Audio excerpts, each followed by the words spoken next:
नमस्कार ब्युटिफुल हमेशा मराठी चॅनलमध्ये मी किरण तुमचं स्वागत करते। जसं की तुम्ही मला आज साडीमध्ये बघू शकता। तर जेव्हा पण मी साडी घालते ना तर मला असं वाटतं की माझा मेकअप पण आज थोडासा चांगला असायला हवं, कारण की साडी घातल्यावर तसंच आपण एवढी सुंदर दिसतो आणि त्याच्यावर जर आपण थोडासा अजून चांगला मेकअप केला खूप चांगलं वाटतं। आणि जर तुम्ही कन्फ्यूज असाल की साडीवर कशा प्रकारचा मेकअप तुम्हाला करायला हवा तर आज मी ते तुम्हाला सांगणार आहे। तर चला मग बघूया या व्हिडिओला। आणि जर तुम्हाला हा व्हिडिओ थोडा पण आवडला ना तर लाईक करा, आणि जर तुम्ही माझ्या चॅनलवर नवीन आहात तर माझ्या चॅनलला सबस्क्राईब नक्की करा। तर मग भेटते मी तुम्हाला पूर्ण लुकसोबत। मेकअप लावण्यापूर्वी मी प्राइमर लावणार आहे। प्राइमर लावल्यामुळे स्किनची जी रफनेस असते ती कमी होते, ओपन पोर्स जे असतात ते पण कमी होतात आणि स्किनवर एक चांगला प्रोटेक्टिव्ह लेयर जो आहे तो पसरतो आणि तुमचा जो मेकअप आहे भरपूर लांब म्हणजे तासन तासपर्यंत टिकून राहतो।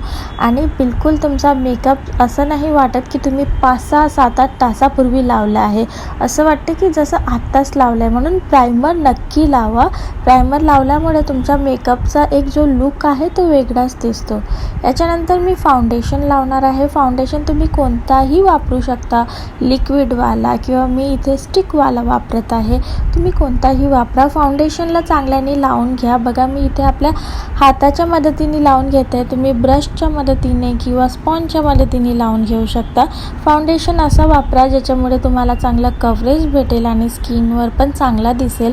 आणि हो, तुमचा जो शेड आहे ना तोच वापरा। जर तुम्ही तुमच्या शेडपेक्षा डार्क किंवा लाईट वापरलं ना तर तो चांगला नाही दिसत। त्याच्यानंतर मी इथे कन्सिलर वापरणार आहे, ज्याच्यामुळे माझ्या डोळ्याच्या खालचे जे काळे वर्तुळे आहेत ते लपतील आणि जर स्किनवर माझ्या काही पण डार्क स्पॉट्स आहेत ते पण लपतील। म्हणून मी इथे लिक्विड फॉर्मवाला कन्सिलर वापरत आहे। तुम्ही कोणताही कन्सिलर वापरू शकता किंवा जर तुमच्या स्किनवर कोणताही म्हणजे असा प्रॉब्लेम नाही आहे तर तुम्ही फक्त फाउंडेशननी पण काम चालवू शकता। त्याच्यानंतर इथे मी लूज पावडरमुळे आपल्या स्किनचा जो मेकअप आहे, जो मी आता लावला आहे फाउंडेशन आणि कन्सिलर, त्याला चांगल्याने सेट करून घेणार आहे। आणि पावडर लावल्यामुळे तुमच्या चेहऱ्यावर तेल येत नाही आणि तुमचा जो मेकअप आहे भरपूर तासांसाठी ऑइल फ्री राहतो आणि चांगला दिसून येतो, फ्रेश दिसून येतो।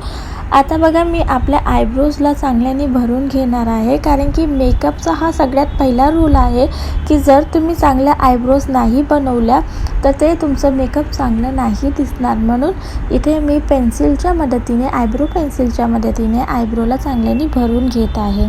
त्याच्यानंतर मी इथे काजळ लावून घेत आहे। तुम्ही कोणताही काजळ लावू शकता, मी इथे पेन्सिल फॉर्मवाला काजळ लावत आहे। काजळ लावल्यावर चेहरा एक वेगळाच फ्रेश दिसतो आणि चेहऱ्यावर एक वेगळीच चमक पण दिसते, म्हणून मी इथे काजळ लावणार आहे।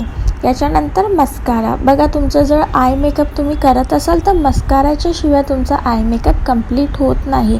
इथे जे मी मस्कारा वापरत आहे त्याच्यामुळे माझे जे डोळे आहेत ते चांगल्याने उठून येतात आणि बघा किती फरक पडून येतो मस्कारा लावल्यानंतर। त्याच्यानंतर मी ब्लश लावणार आहे। ब्लश लावल्याने चेहऱ्यावर एक वेगळीच फ्रेशनेस दिसते। ब्लशमुळे चेहऱ्यावर एक वेगळाच लुक पण दिसून येतो, म्हणून तुम्ही थोडाच काही नसो पण ब्लश नक्की लावा।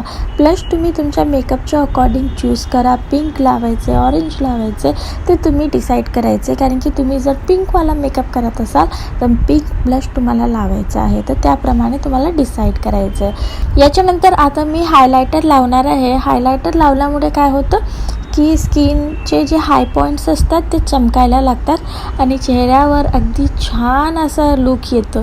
तर बघा इथे मी चांगल्याने हायलायटर लावून त्याला स्प्रेड करून घेत आहे। मी माझ्या गालाच्या वरती, नाकावरती सगळीकडे असं हायलायटर लावून घेत आहे, कारण की हे हाय बोन्स आहे। याच्यानंतर बघा मी लिपस्टिक लावून घेत आहे। मी इथे सिंपल लिपस्टिक लावत आहे। तुम्ही तुमच्या मेकअपच्या अकॉर्डिंग, तुमच्या साडीच्या अकॉर्डिंग लिपस्टिकचा जो शेड आहे तो डिसाईड करू शकता। माझी जी साडी आहे ती लाईट आहे आणि मला डे टाईमचा घरचाच एक मेकअप करायचा आहे, म्हणून मी लाईट शेड लावत आहे। पण तुम्ही जर बाहेर वगैरे जाणार असाल तर डार्क शेड लावा। तर याप्रमाणे बघा माझं मेकअप झालेलं आहे। मी माझे कानातले घातले, टिकली लावली की मी झाली तयार। साडीचा हा माझा तयार लुक तुम्ही बघू शकता।